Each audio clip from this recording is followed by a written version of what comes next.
Welcome into Inside Humboldt Basketball with head coach Ronald Abernathy. As we have had district tournament play, you're already into regionals, and now we're getting ready to head back to West Carroll for some games. You got a home game in, and we'll talk all of those things. But Coach, been a busy week or so, and lots of good success and lots of good things to talk about with this Viking team as we continue to march forward.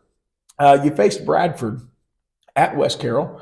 I think the last time we talked about how you were doing some extra strength and conditioning stuff because of the snow, giving you an extra week there, and then they had to play a game to get to you. And so finally you were able to get on that court. What was it like for you and those players to just finally get back to playing basketball? Oh, yeah. It was actually a tremendous feeling because we actually were all 14 days. Goodness. It was 14 days between the last time we played and anxiousness and a little worry because it's tough. Yeah. And then they had played a game. That's right. That week prior to us. So, that's a tough ticket. But we were able to, overcome. I look at that. The first quarter, it seemed like we did pretty good. The second quarter, Bradford, maybe it was just shots not falling for us as much. Bradford was able to kind of pull within, I think it was 6 points or something there at halftime. But the third quarter is really where you guys shined. Your defense only allowing 1 point in the third quarter. What played into that? Well, just defense, showing it up. I mean that was a tremendous effort. Yeah. To in a high school basketball game hold the opposing team to a 1 point. That was a tremendous effort. Tremendous. And ended up getting a pretty easy win there, 66-30 over Bradford, advancing you to the championship game for District 13A. And everybody pretty much was looking forward to that rematch, especially, those of us in the media. That third time you get to play them. First time you went down to Middleton. It was early kind of in the season. You made a statement there. Right. Then they came here, and it was a barn burner here. Yes, it was. And a fun atmosphere. I believe it was a 1 point game, 52-51. And it was one of those where I think it was Kendrick got the rebound and was just able to hold on to the ball for that final second. Well, no, we remember we called timeout with 5.4 seconds to go. That's right. Set up the play. That's right. Set up the final play. And, of course, he scored, and then he was fouled, and he made the free throw. That's right. Yes. And so everybody was looking forward to you guys playing Middleton one more time here, that third time of the season for the District 13A championship. Obviously, you have a familiar foe there against Middleton. You've already had those memories to pull off of. What were some of the things you talked about with the team that you expected Middleton was going to come in and do in that championship game? Oh, yeah. No question about that. Well, the thing about it with Middleton is the games are, to get a blowout against Middleton or them against us is very, very rare. Right. All of our games are very competitive there and here. Sure. And then over the years, in my 11 years here, it's come down to us in Middleton quite a few times. Yeah. And this is no exception. So, that's the third time we're going to play them. And, of course, you try to caution your team. Kids are different, today. They got so much going on. Their minds are all over the place. So what we were trying to say to our team is, we know we got the better team, but, you got to show up and you got to play. Because the other team is on the other side saying, hey, we want to knock you off. You've beaten us twice. So it's the third time. And so that's the kind of attitude that the other team has. And, of course, I expected a game like that with Middleton. Yes. The expectations were not low, believe me or not. And, of course, games like that, you throw it up and the best team wins. They outscore you 10-9 in the first, 13-7 in the second. Right. What played into your slow start offensively in that game? Oh, no, we missed a lot of shots. Missed a lot of layups. I think we missed free throws early on and just trying to get in the rhythm. Yeah. But that third quarter is where you continue to shine. A 21-point third quarter, 21-7 outscoring them. And that really is what put you back in that ball game. You all took a 37-30 lead coming into the fourth quarter. Right. And then in that fourth quarter, scoring 11 points, even though Middleton scored 15. They tried that comeback attempt, but your defense was able to hold on and get that big win, 48-45. It was a tight one. Right, able to hold on. And then we executed better in the fourth quarter offensively because we pulled it out and tried to take the ball inside by driving to the hole. So you get to come back home one more time. and you get to host Greenfield. And going into that game, Greenfield, they've really been pretty successful in basketball the last 3 or 4 years. Right. You couldn't definitely look past that opponent, but it looks like, even though it was a slow start again in that first quarter, both teams scored 9 points. You really turned it on in the second and fourth quarters, particularly. Right. Well, the biggest thing is during tournament time. Well, anything can happen. Right. I guess for the fans and the people out there, it's fun to watch. But for us as a coach and a team, you got to be ready. Yeah. Because when it gets tournament time, anybody can beat you. Because nobody wants to go home. That's right. Okay, and that's what it basically boils down to is who wants to gain more. Yeah. Okay, I don't care anything about your talent level or how much better you are than the other team. Nobody wants to go home. You got to be in tune. You got to be focused. You got to play. Jaden Champion had a good night. Came in second quarter, knocked a couple threes down. Yes, he did. Did it again in the fourth quarter. Yes, he did. 2 more threes. Yes, he did. This experience is very valuable for a young man like that. Oh, tremendous. You're talking about a kid who played junior high school basketball last year, and this year he's in the championship hunt. Yeah. And on a totally different level. Yeah. I'm looking also at Jakevius Graves. We haven't talked a whole lot about him this year. Last year when he would come in, he was a fan favorite. If you remember, it was just everybody was going nuts for Graves. Right.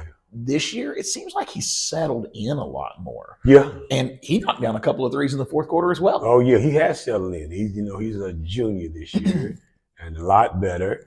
It's been a major adjustment for him because he, in high school and junior high, he was pretty good. So all of a sudden, when you come to high school and the kind of program that we have, it's a different mindset, different competitive level. And he's selling in, and we're trying to use him a little bit more. So you get the big win there, pretty easy win, 75-42. Right. You're gearing up now for Halls. You've played Halls this year twice. Again. Here we go again. Very familiar teams.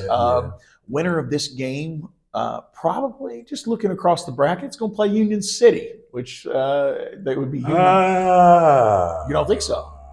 Union City, who are they playing? Middleton. Oh, that's right. If Middleton, you might end up facing them again. Let me say this. Okay. If Middleton plays against Union City the way they played us the last 2 times, they got a great shot. Yeah.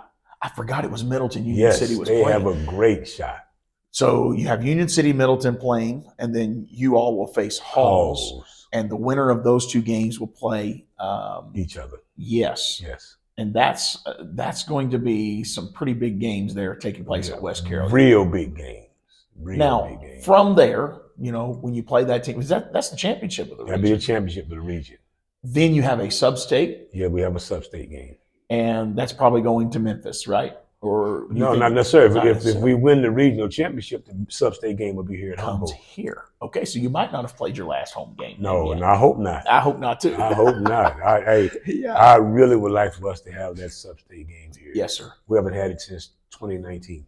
Wow. Yeah. Wow. Yeah. I will mention this to those that are watching on Viking News On Demand tonight, that reason we have not been able to stream some of these games is the original equipment that was bought back in 2016 has finally just bit the dust. And so we are working on getting some things in place. I might be able to get that sub-state game on using your new Huddle Cam. I've got to get it hooked into a different way that it's not blurry the way it was the last time. But we're working on some things there, and I appreciate the messages we've been receiving, about wanting us back on, and we're trying our best to get that done. In the meantime, we're making sure we keep you up to date here on Coach's Podcast and through different posts. Speaking of posts, when we come back, I'm going to refer to a social media post that was just made from one of your coaches that really says a lot about this team, their commitment that began in the off season. And this is where you start reaping the benefits of some stuff. And it was from your strength and conditioning coach, Coach Vonner. And I love the photo. It's a photo of Tobias Bell in 2 different times. One is the postseason, or preseason rather, before the season ever begins. And then one is the other night as you all would win the district championship. And it was a fantastic post. I want to talk about that in just a moment. We'll talk more about regionals and what is to head with Sub-State coming up next right here on Inside Humboldt Basketball with head coach Ronald Abernathy.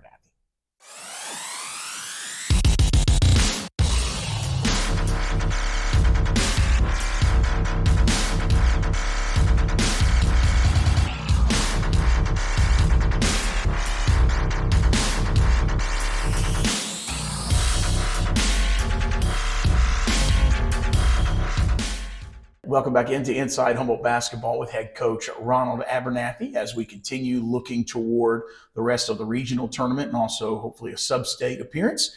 And Coach, I mentioned a post that was from Coach Jeremy Bonner, your strength and conditioning coach, and he showed a picture of senior Tobias Bell lifting weights. Looks like it was over in like the football clubhouse over there. And before the season ever began, lifting weights, and then he showed him lifting the placard of the 2025 District Division I boys basketball Class 1A championship. And he said, we lift the weights so that we can lift the placard. And I know you teach that so much about how we got to prepare for these moments. They don't just happen. Right, they do not. And of course, our kids work very hard. And they work very hard in the weight room. Yes, sir. Sometimes I'll be in the hallway and I hear a kid will say, oh, coach, I'm going to come and play basketball. They'll come talk to me about it. And I say, you realize what it takes. Our current junior high players who are coming to ninth grade, they see what we do. And from time to time, I will joke with them, are you ready for this? Oh, yeah, coach, we ready for it. And to their credit, they're actually looking forward to it. That's awesome. And we do lift weights. We do have a great strength and conditioning program. Congratulations, Coach, are in order today as you have won for the second year in a row. You have won the Coach of the Year, and you've not done that in your 11 years for back-to-back. No, I have seasons. not. That's another first. Yes, sir. And I truly appreciate it. I personally say only God can do that. Yeah. And it's been amazing. Yes, sir. You think you got everything covered, then one other accolade comes up, and really appreciate it. I really thank God and really thank the coaches who chose me. Yes, sir. To be Coach of the Year.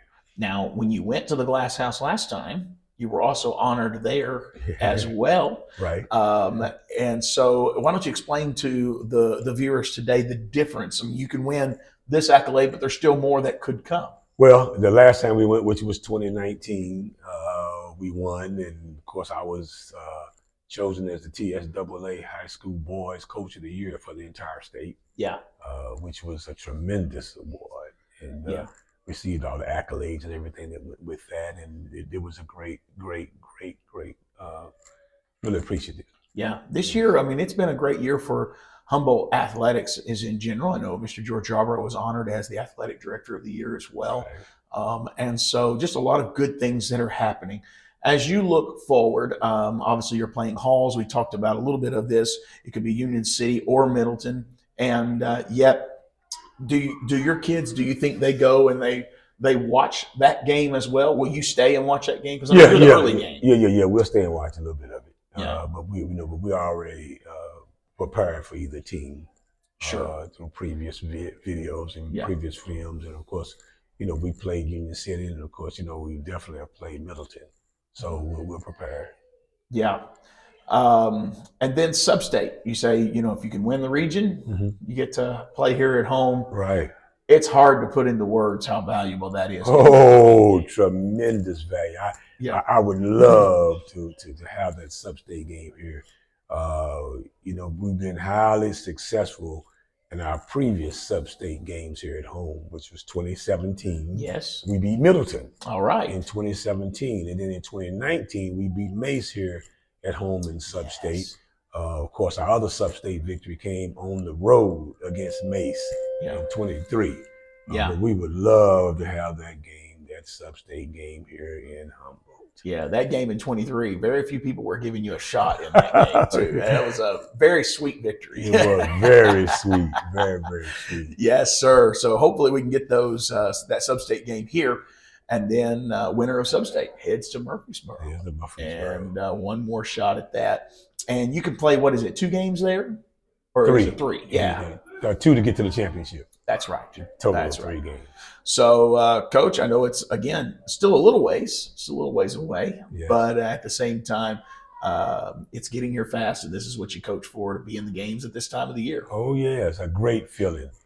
We kind of don't know what it's like not to be in this time of the year. And I was thinking about that this weekend, and I was looking at video and film, and we practiced a little bit this weekend. Yeah. And I was thinking about, man, we don't know what it's like not to be in this part of the year. We've been so successful, and most of the times we've been in this set. Because we've actually, my coaches were saying to me the other day, but Coach Butler and Adrian, Coach Ingram said we've actually been to 6 sub-states in Wow. our 11 years here. That's an amazing Yeah. statistic right there. 6 sub-states, and I want to think we were talking about the district championship game. We've been in 9 out of the 11 years. We've been in the district championship game. Wow. Yeah. Wow. Yeah. That's amazing. It is amazing. Wow. Well, Coach, I appreciate you taking time for us again today. And then we'll come back again next Monday and we will recap. Let's see. We will have this game coming up, which is tomorrow night as you face Halls. And then you play, is that the championship on Thursday? Thursday night. So if they can win tomorrow night, then they'll either play Union City or Middleton on Thursday night. Now, when would that sub-state game be? I think that sub-state game would be the Monday or Tuesday. Okay. Following Monday. So we'll have a show before the next game. Yeah. If we get to make it to sub-state, though. Right. So next week, we'll be back right here at 7 o'clock on Viking News On Demand. Thanks again, Coach. You're welcome. Thank you, Seth. All right. This is Inside Humboldt Basketball with head coach Ronald Abernathy once again here on this Monday night. Keep tuned right here to Viking News On Demand. More great things straight ahead.